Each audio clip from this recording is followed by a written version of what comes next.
Gimana Beb kita kepingin tahu sofwah, intinya manusia itu baik? Hatinya. Bohong kalau orang itu mengatakan bahasanya mulutku cuman yang gini tapi hatiku bersih. Bohong, karena Nabi sudah bersabda bahwasannya penentunya sholat baik hendaknya itu ada dua.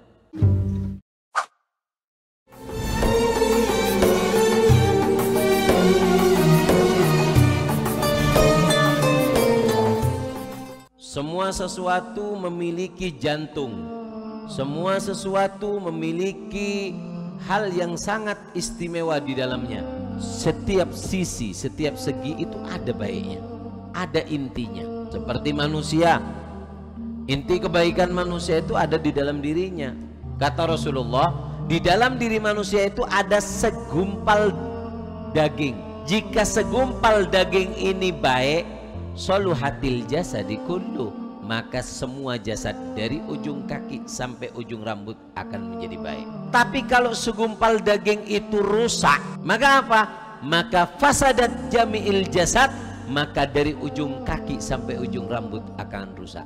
Jadi orang itu kepingin tahu baik enggaknya bukan dari surban, bukan dari janggut. Ini ada obatnya janggut ini.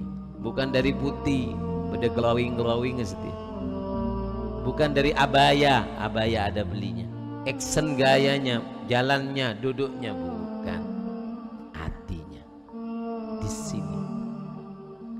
Ini kalau baik, semua baik. Gimana Beb kita kepingin tahu sofwah, intinya manusia itu baik? Hatinya. Kita kan nggak tahu hatinya manusia. Kamu kalau kepingin tahu hatinya manusia, lihat tingkah lakunya. Karena tingkah laku manusia itu adalah cerminan daripada hati. Kalau hatinya baik, omongannya baik, gerakan tangan itu baik, gerakan mulut itu baik. Bohong kalau orang itu mengatakan bahasanya mulutku cuman yang gini tapi hatiku bersih. Bohong, karena Nabi sudah bersabda bahwasannya di dalam diri kita itu ada segumpal daging. Kalau itu baik, mulut baik. Baiknya mulut menunjukkan mulut yang ada di hati kita ini baik. Jadi di dalam hati kita itu lengkap anggota badannya sama kayak kita ini. Di hati ada mulut, di hati ada mata, di hati ada telinga, di hati ada kaki, di hati ada kemaluan. Kalau kemaluan di hati rusak, kemaluan di luar rusak. Mulut di hati rusak, mulut di luar akan rusak. Ini cerminan dari hati. Jadi kalau ingin lihat orang itu hatinya baik, lihat dohirnya. Makanya sofwahnya, intinya manusia itu di hati.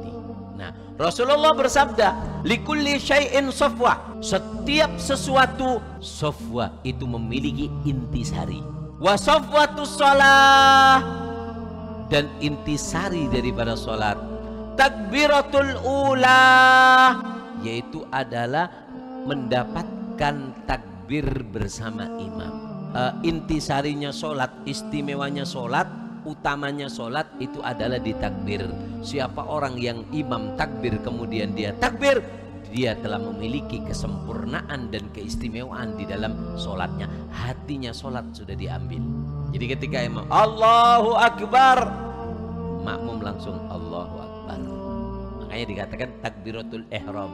Kenapa kok dinamakan takbiratul ihram? Sumya bi takbiratul ihram li'annaha tuharrimu makana halalan qablaha. Takbiratul ihram itu dikatakan takbir ihram. Kenapa? Karena setelah takbir itu ada hal yang haram, yang sebelumnya halal, ketika takbir jadi haram. Makanya namanya takbir yang mengharamkan yang sebelumnya halal.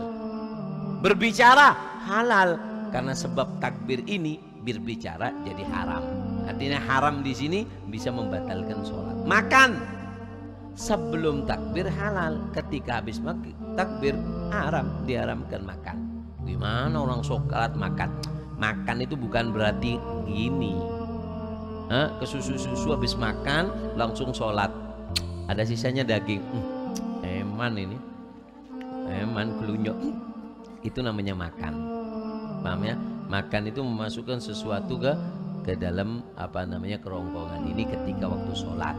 Sampai dikatakan bahwasanya takbiratul ula, takbir yang pertama bersama imam ini adalah intinya sholat. Idza saluhat wa hadhara fiha. Siapa orang yang dia ini memperbaiki takbirnya, memperbagus takbirnya, dan menghadirkan hatinya ketika dia takbir, maka apa? Soluhat jami'is sholah, maka setelahnya sholat itu akan menjadi baik mengikuti daripada takbirnya. Makanya penentunya sholat baik hendaknya itu ada dua. Satu, wudhu. Kalau kita bagus wudhunya dan khusyuk, sholat kita berpengaruh. Yang kedua apa? Yaitu adalah takbiratul ula, ketika kita takbir. Ini penentu baiknya sholat kita. Jika kita perbaiki dua ini, perbaiki ketika wudhu, khusyuk, gak main-main, gak ngomong.